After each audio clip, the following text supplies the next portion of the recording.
హ్యావియర్స్ very good morning. Welcome to profit master. ఇవాళ 18th April Sunday. ఓవరాల్గా ఈ వీకెండ్లో జరిగిన మేజర్ డెవలప్మెంట్స్ ఏమేమి ఉన్నాయి, అవి రేపటి నుంచి స్టార్ట్ అయ్యే వీక్లో ఎలాంటి ఇంపాక్ట్ చూపించబోతున్నాయి, స్టాక్స్ మీద, ఇండస్ట్రీస్ మీద, ఈ అంశాలని మనం తెలుసుకుందాం. ముందుగా అమెరికన్ మార్కెట్స్లో లాస్ట్ ట్రేడింగ్ సెషన్ ఒక పాజిటివ్ సెషన్ కనిపించింది. డౌ జోన్స్ రికార్డు స్థాయిలో క్లోజ్ అయింది. వరుసగా 4వ వారం కూడా మంచి పటిష్టమైన లాభాలను డౌ జోన్స్ నమోదు చేసింది. S&P 500, నాస్డాక్ కూడా పాజిటివ్గానే క్లోజ్ అయ్యి ఓవరాల్గా అక్కడ ట్రెండ్ మనం గత కొద్ది రోజుల నుంచి చెప్తున్నట్టు సిచ్యువేషన్ ఎప్పటికప్పుడు ఇంప్రూవ్ అవుతోంది. అందుకని యూఎస్ మార్కెట్స్ కూడా కాస్త పటిష్టంగానే కనిపిస్తున్నాయి.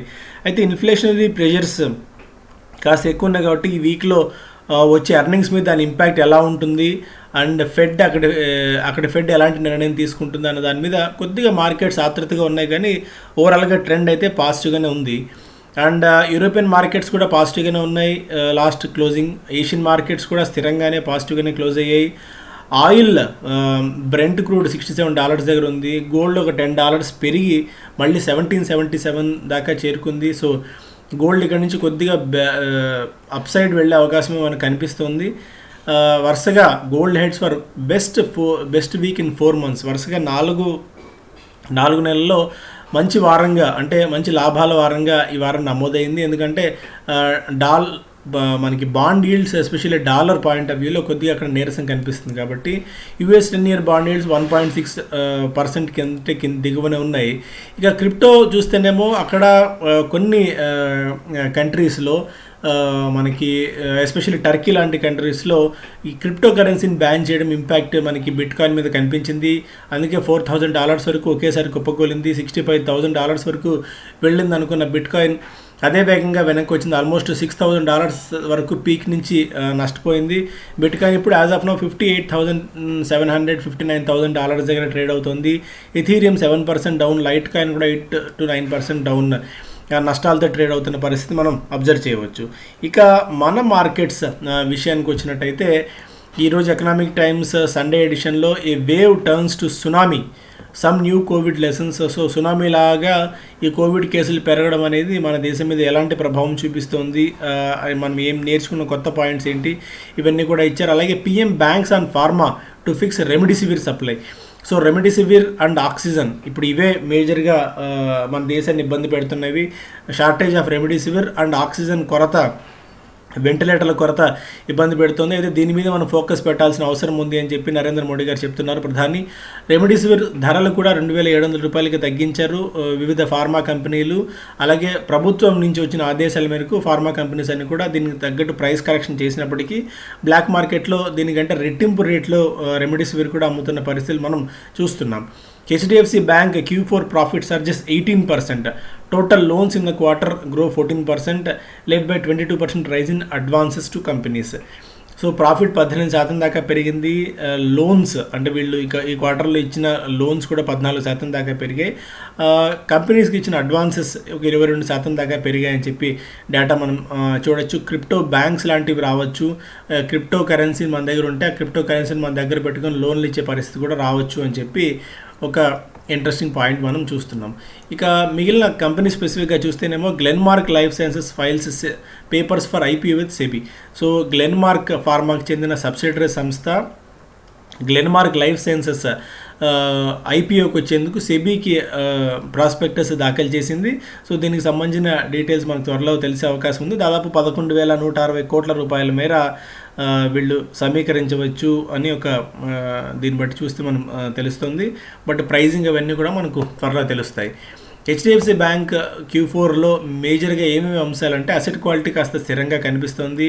వాళ్ళ ఆర్మ్ HDB సర్వీసెస్ ఏదైతే ఉందో అది కాస్త స్థిరంగా పర్ఫామ్ చేయడం కూడా కంపెనీకి బాగా కలిసి వచ్చే అంశం అని చెప్పి HDB ఫినాన్షియల్ సర్వీసెస్ కూడా బాగా కలిసి వచ్చే అంశంగా చెప్తున్నారు. అలాగే క్రెడిట్ కాస్ట్ కొద్దిగా పెరగడం అనేది కాస్త ఆందోళన కలిగించే విషయంగా ఉంది. క్రెడిట్ కాస్ట్ 1.25% నుంచి 1.64% పెరిగింది. క్రెడిట్ కాస్ట్ అంటే మనం అప్పు, అంటే బ్యాంక్ అప్పు తీసుకొని అది వేరే వాళ్లకు మళ్ళీ రుణానికి ఇస్తుంది.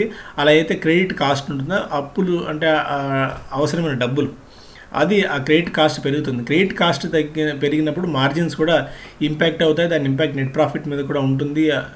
సో ఇది బట్ ఇది ఒక్కొక్కసారి కొన్ని సందర్భాల్లో నిధులు సమీకరించినప్పుడు ఎక్కువ కూడా కావచ్చు. బట్ ఒక్క క్వార్టర్ని మనం బేస్ చేసుకుని హెచ్డిఎఫ్సి బ్యాంక్ ఓవరాల్గా పర్ఫార్మెన్స్ని మనం జడ్జ్ చేయడం కష్టం కాబట్టి ఓవరాల్గా యాజ్ ఆఫ్ ఇప్పుడున్న మార్కెట్ కండిషన్స్ తగ్గట్టు హెచ్డిఎఫ్సి బ్యాంక్ మెరుగైన త్రైమాసిక ఫలితాలను విడుదల చేసింది. ఐసిఐసిఐ లాంబార్డ్ Q4లో 22 పాయింట్ అంటే ఆల్మోస్ట్ 23% దాకా నికర లాభంలో వృద్ధిని నమోదు చేసింది. నెట్ ప్రాఫిట్ కూడా 345 కోట్ల రూపాయల మేర ప్రకటించింది. సో అండర్ రైటింగ్ కారణంగా దాదాపు 92 కోట్ల రూపాయలు నష్టపోయినప్పటికీ వాళ్ళు ఈ మధ్య ఇన్వెస్ట్ చేసిన దానిలో 419 కోట్ల రూపాయల లాభం వచ్చింది. దానివల్ల ఈ నష్టం కొద్దిగా పూడ్చుకోగలిగింది ఐసిఐసిఐ లాంబార్డ్. అండ్ కొన్ని అంటే నిన్న సాటర్డే రోజు వచ్చిన కొన్ని న్యూస్లో కూడా ఇంపార్టెంట్వి మనం తీసుకున్నాము. Brokerages maintain mixed views on Wipro post Q4 results తర్వాత కొన్ని బ్రోకింగ్ సంస్థలు మోస్ట్లీ అదే స్టాన్స్ని మెయింటైన్ చేస్తూ వస్తాయి. CLSA 440 నుంచి 450కి టార్గెట్ ప్రైస్ పెంచింది. నోమురా 410 నుంచి 425కి, ఇన్వెస్టెక్ 440 నుంచి 450కి, జెఫ్రీస్ మాత్రం 380 రూపీస్ టార్గెట్ ప్రైస్ని అలాగే ఉంచింది. HSBC 440 నుంచి 465 రూపీస్కి టార్గెట్ ప్రైస్ పెంచితే కోటక్ ఇన్స్టిట్యూషనల్స్ 480 రూపీస్ వరకు తన టార్గెట్ ప్రైస్ని పెంచింది విప్రో మీద.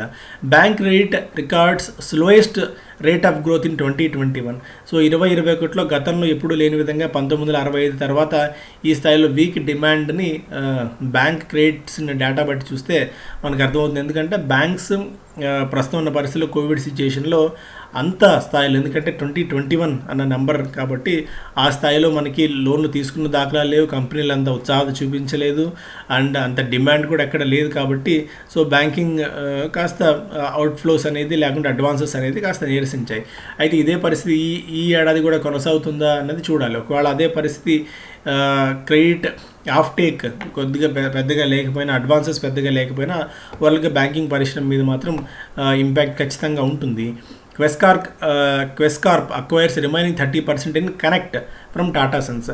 సో కనెక్ట్ బిజినెస్ సొల్యూషన్స్ని 288 కోట్ల రూపాయలకి అంటే 30% వాటాని, మిగిలిన 30% వాటాని కూడా ఈ సంస్థ కొనుగోలు చేసింది క్వెస్కార్ప్ టాటా సన్స్ నుంచి. ఇదొక life cycle management and business process management సంస్థ కనెక్ట్ అనేది. సో 21 డెలివరీ సెంటర్స్లో 29,000 మంది వర్క్ ఫోర్స్ను ఈ సంస్థ సరఫరా చేస్తుంది. ఈ క్వెస్కార్ప్ అనేది మనకి స్టాఫింగ్ కంపెనీ కాబట్టి ఈ క్వెస్కార్ప్ ఈ సంస్థలో 51 వాటాను చేజిక్కించుకొని మొత్తం పూర్తి స్థాయి క్వెస్కార్ప్ కంపెనీగా దీన్ని మార్చుకుంది. Centre announces PLI scheme for white goods, selective incentivisation, no sops for mere assembly of finished goods. అయితే జస్ట్ ఫినిష్డ్ గూడ్స్ అసెంబ్లీ చేయడం వల్ల ఈ ఇన్సెంటివ్స్ అయితే రావు. Companies investing in basic core components to get higher priority says DPIIT. So ACs and LED లైట్స్ని ఇక్కడ తయారు చేస్తున్న కంపెనీస్కి ఇన్సెంటివ్స్ ఇవ్వాలని చెప్పి కంపెనీ మన ప్రభుత్వం అనుకుంటుంది, ప్రభుత్వం భావిస్తుంది. అయితే copper tubes, aluminium foil, compressor, LED chip packaging, resistors, ICs and fuses ఇలా తయారు చేస్తున్న వాటి కాంపోనెంట్స్కి మాత్రమే PLI ప్రొడక్షన్ లింక్డ్ ఇన్సెంటివ్ ఇవ్వాలని చెప్పి నిర్ణయించింది. ఎందుకంటే జస్ట్ అసెంబుల్ చేయడం వల్ల ఎక్కడి నుంచో కొన్ని పార్ట్స్ తీసుకొచ్చి అవి అసెంబుల్ చేయడం వల్ల ఇన్సెంటివ్స్ రావు PLI కింద. అట్లీస్ట్ ఇప్పుడు చెప్పిన కాంపోనెంట్స్లో కొద్ది గొప్ప కాంపోనెంట్స్ అందులో ఉండి వాటిని తయారు చేస్తూ కూడా ఉంటే తప్ప ఈ స్కీమ్ కింద రాయితీలు లభించబోవు, ప్రోత్సాహకాలు లభించబోవు అని చెప్పి ప్రభుత్వం చాలా స్పష్టంగా చెప్పింది. సో ఈ కంపెనీస్కి తయారు చేస్తున్న కంపెనీస్ లైక్ మనం ఎక్కువగా ఫోకస్ చేస్తున్న యాంబర్ ఎలా పర్ఫామ్ చేస్తుందో చూడాలి. దీని తర్వాత రెమిడిసివిర్ ప్రైజెస్ 2,700 రూపాయలకి ప్రభుత్వం తగ్గించింది, 1,000 రూపీస్ వరకు. అదొక న్యూస్ కోవిడ్తో బాధపడుతున్న వాళ్ళకి. అండ్ సాటర్డే ఎడిషన్లో మోస్ట్లీ మనకి IMD, ఇది interesting news. IMD ప్రెడిక్ట్స్ normal monsoon, east and north east India may get less rainfall. అదొక న్యూస్. కానీ ఓవరాల్గా అయితే స్థిరమైన వర్షపాతం, సామాన్య వర్షపాతం మెరుగ్గా ఉండే అవకాశం ఉంది, సాధారణ వర్షపాతం నమోదయ్యే అవకాశం ఉంది ఈ ఏడాది కూడా అని చెప్పి IMD అంచనాలు కడుతుంది. సో ఇది పాజిటివ్ అంశం అవుతుంది మనకి. ముందు నుంచే మనకి ఇప్పటి నుంచే సీజన్ కంటే ముందే ఈ tractor related stocks, seed related stocks and మనకి ఫర్టిలైజర్, బయోపెస్టిసైడ్స్ ఇలాంటి సంబంధించిన స్టాక్స్ అన్నింటిలో కూడా యాక్టివిటీ ఉండే అవకాశం ఉంది. Metal and mining stocks long term laggards. BSE metal up just 164% in Jan 2005 నుంచి బీఎస్సీ మెటల్ ఇండెక్స్ 164% పెరిగితే సెన్సెక్స్ 645% పెరిగింది. సో ఒక లగాడ్గా ఉంది. బట్ ఇక్కడి నుంచైనా ఏ స్థాయిలో పర్ఫార్మెన్స్ చేస్తుంది, ఎందుకంటే సైక్లికల్ స్టాక్స్ అంటాం వీటిని. ఒకసారి సైకిల్ బాగుంటే అనూహ్యంగా పెరుగుతుంది, ఒకసారి సైకిల్ సడన్గా డ్రాప్ అయిపోతే ప్రైజెస్ కూడా అదే స్థాయిలో పతనం అవుతాయి. కాబట్టి ఇలాంటి సైక్లికల్ స్టాక్స్లో ఇన్వెస్ట్ చేసే ముందు సైకిల్స్ మనం జాగ్రత్తగా ఐడెంటిఫై చేసి correct right entry right exit తీసుకోకపోతే ఈ మెటల్ రిలేటెడ్ స్టాక్స్లో ఇరుక్కుపోయే ప్రమాదం కూడా ఉంటుంది. Apparel retailers in tight spot amid covid restrictions కారణంగా అపెరల్ రీటైలర్స్, ఈ దుస్తుల తయారీదారులు కాస్త మళ్ళీ ఆందోళనలో ఉన్నారు. ఎందుకంటే profitability to see more pressure owing to higher raw material cost. So raw material అధికంగా ఉంచుకోవడం వాళ్ళ వల్ల, అంటే దాని దగ్గరే ఉంచుకోవడం, సరుకు నిల్వలు పేరుకుపోవడము, అవి అమ్మకం కాకపోవడం, ఇవన్నీ కూడా బ్యాలెన్స్ షీట్ మీద ఇంపాక్ట్ చూపించే అవకాశం ఉంటుంది. కాబట్టి సో అపెరల్ రీటైలర్స్ కంపెనీస్ మీద కాస్త ఇంపాక్ట్ కూడా ఉంటుంది. అయితే అవెన్యూ సూపర్ మార్ట్స్ లాంటివి అండ్ అంటే వీళ్ళు కూడా హోల్డ్ చేస్తుంటారు, వీ మార్ట్ లాంటివి, అలాంటి కొన్ని కంపెనీస్ మీద కూడా దీనికి సంబంధించిన ఇంపాక్ట్ ఉంటుంది. కాబట్టి కాస్త మనం జాగ్రత్తగా ఈ స్టాక్స్ కూడా చూస్తూ ఉండాలి. బిట్ కాయిన్ గురించి మనం ఆల్రెడీ మాట్లాడుకున్నాం. మారుతి సుజుకి మరొకసారి ధరలను పెంచింది. సో మిగిలిన కంపెనీస్ కూడా ధరలు పెంచే అవకాశం కనిపిస్తుంది, ఎందుకంటే రా మెటీరియల్ కాస్ట్ బాగా పెరిగిపోయింది వీళ్ళకి. Mindtree Q4 profit jumps 54%. So mid size IT company శుక్రవారం రోజున తన త్రైమాసిక ఫలితాలను విడుదల చేసింది. అందులో నికర లాభం 54% దాకా పెరిగింది, రెవెన్యూ 3% వరకు పెరిగింది. And too early to say if booster dose needed. So ఇప్పుడు 2 డోసులు మనం వేసుకుంటాం కోవిడ్ కట్టడి కోసం. ఇది కాకుండా మళ్ళీ ఒక 3వ బూస్టర్ డోస్ కూడా ఇవ్వాల్సిన అవసరం ఉందా లేదా అని దాన్ని తెలుసుకోవాల్సిన అవసరం ఉంటుంది. ఒక 1 year దీనికి పట్టచ్చు. 1 year తర్వాత మేబీ దీనికి సంబంధించిన డెసిషన్ తీసుకోవచ్చు అని చెప్పి ఫైజర్ చెప్తుంది. ఇప్పటికే మోడర్నా వాళ్ళు చెప్పిన దాని ప్రకారం, అంటే గతంలో ఆయన వాళ్ళు కంపెనీ యాజమాన్య వ్యాఖ్యలు చేసిన దాని ప్రకారం ఇయర్లీ బూస్టర్ డోస్ కూడా ఇవ్వాల్సిన అవసరం ఉంటుందేమో ఈ కోవిడ్ కట్టడి చేయాలన్న ఇది చెప్పారు. సో ఇలాంటి వ్యాక్సినేషన్ కంపెనీస్కి వీటికి కోవిడ్ అనేది ఒక వరప్రదాయంలా మారేట్టు కనిపిస్తోంది. Recovery deems for film exhibition business in ఏప్రిల్లో కూడా ఈ ఫిలిం ఎగ్జిబిషన్ కంపెనీస్కి రికవరీ చాలా డిమ్గానే ఉన్నట్టుంది. అంటే సో కొద్ది గొప్ప లాక్డౌన్ ఈజ్ అయింది, 50% or 100% అనుకుంటున్న తరుణంలో మళ్ళీ ఫుల్ లెంత్లో కోవిడ్ పెరిగిపోవడము, రెస్ట్రిక్షన్స్ వివిధ రాష్ట్రాల్లో పెట్టడము, అండ్ ఈద్ అనుకుంటారు మేజర్ బిజినెస్ వాళ్ళకి, ఈద్ కూడా ఎగిరిపోవడం, ఇవన్నీ మళ్ళీ ఈ ఫిలిం ఎగ్జిబిషన్ కంపెనీస్ కాస్త కష్టాల్లోకి నెడుతున్నాయి. సో ప్రస్తుతానికి ఒక క్లారిటీ ఎమర్జ్ అయ్యేంత వరకు ఈ ఫిలిం ఎగ్జిబిషన్ బిజినెస్ కంపెనీస్లో స్టాక్స్లో లైక్ PVR, ఐనాక్స్ లాంటి వాటిలో ఇబ్బందులు ఉండే అవకాశమే మనకి కనిపిస్తుంది.